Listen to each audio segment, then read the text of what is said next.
Student, I am Neelam from SGTB School, NH9, Ding Road, Sirsa. This is your Hindi class. Open your Hindi व्याकरण book भाषा कौशल.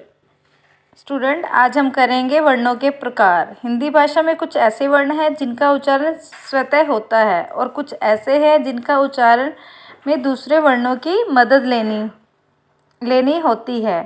इस तरह उच्चारण की प्रकृति के आधार पर वर्ण दो प्रकार के होते हैं. कितने प्रकार के होते हैं वर्ण? दो. स्वर तथा व्यंजन. स्वर तथा व्यंजन. स्वर वर्ण आप अ, ई, उ, ए, ओ आदि वर्णों को बोलकर देखें. आप अनुभव करेंगे कि यह वर्ण स्वतः ही मुख से निकलते हैं और इन्हें आसानी से बोला जा सकता है. इस तरह स्वतंत्र रूप से बोले जाने वाले वर्ण को स्वर वर्ण कहा जाता है. जो वर्ण बिना किसी अन्य वर्ण की सहायता से बोले जाते हैं स्वर वर्ण कहलाते हैं, जिनको किसी की सहायता की जरूरत नहीं पड़ती. हिंदी में कितने स्वर हैं? 11 स्वर हैं. कौन कौन से? अ, आ, ई, उ, री, ए, ओ, औ. ओके स्टूडेंट, कितने हैं स्वर? हमारे 11 स्वर हैं. व्यंजन वर्ण, अब आप क, ख, च, प, य आदि वर्णों को बोलकर देखें. आप अनुभव करेंगे कि इन वर्णों के उच्चारण के अंत में अ ध्वनि आपके मुख से निकलती है. देखो क, ख, पीछे क्या अंत में क्या आती है? अ ध्वनि आती है ना. व्यंजनों के उच्चारण के लिए स्वरों की सहायता लेनी पड़ती है. हिंदी में कितने व्यंजन हैं? 33 व्यंजन हैं. ये हैं, ये क्या है? 33 व्यंजन हैं. अनुस्वार, अब आप जरा इन शब्दों को देखिए. रंग, पंख, रंक, शंख, गंगा, जंगल, मंगल. इनके ऊपर क्या आया हुआ है? बिंदु आया हुआ है ना. इस बिंदु को क्या बोलते हैं? अनुस्वार कहते हैं. यह नाक से बोला जाता है. किससे बोला जाता है अनुस्वार? नाक से. और अनुनासिक, अनुनासिक में देखो चांद, दांत, आंख, बांस, पांच, मुंह, अंगूठा. और इनको क्या बोलते हैं? जब चंद्र बिंदु आ जाते हैं तो ये अनुनासिक कहलाते हैं.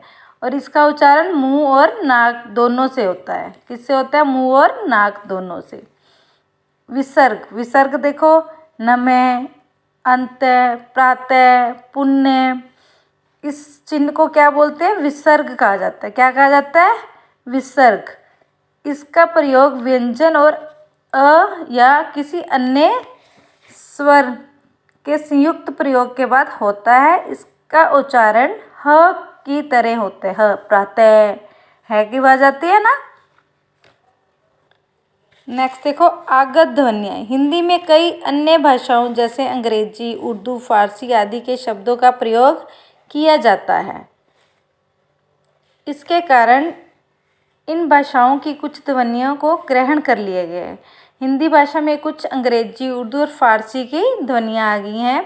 तो उन्हें क्या कहते हैं? उन ध्वनियों को आगत ध्वनियाँ. क्या कहते हैं? आगत ध्वनियाँ. जैसे ये अ के ऊपर अ अंग्रेजी से आया है, जैसे डॉक्टर, बॉल.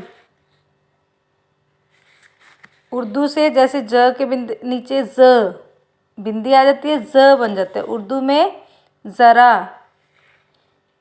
फ के पीछे बिंदी, ये भी उर्दू से आया है. लिफाफा. नेक्स्ट देखो संयुक्त व्यंजन. हिंदी भाषा में कुछ व्यंजन वर्ण ऐसे होते हैं जो दो व्यंजनों को मिलने से बनते हैं. दो व्यंजन बनते हैं. जैसे क प्लस श, त प्लस र त्र, ज प्लस ञ ज्ञ, श प्लस र श्र. ओके स्टूडेंट, आपने देखा कि दो व्यंजनों के मेल वाले कुछ विशेष वर्ण हिंदी में प्रयुक्त होते हैं. ये दो व्यंजनों के जोड़ कर बनते हैं, इसलिए इन्हें संयुक्त व्यंजन कहलाते हैं. क्या कहलाते हैं ये? संयुक्त व्यंजन. दो व्यंजन वर्णों के मेल से बने वर्ण संयुक्त व्यंजन कहलाते हैं. ओके स्टूडेंट, कौन से है ये हिंदी वर्णमाला में? श, त्र, ज्ञ, श्र. ये 4 संयुक्त व्यंजन है. Okay student, read this chapter carefully. Thank you.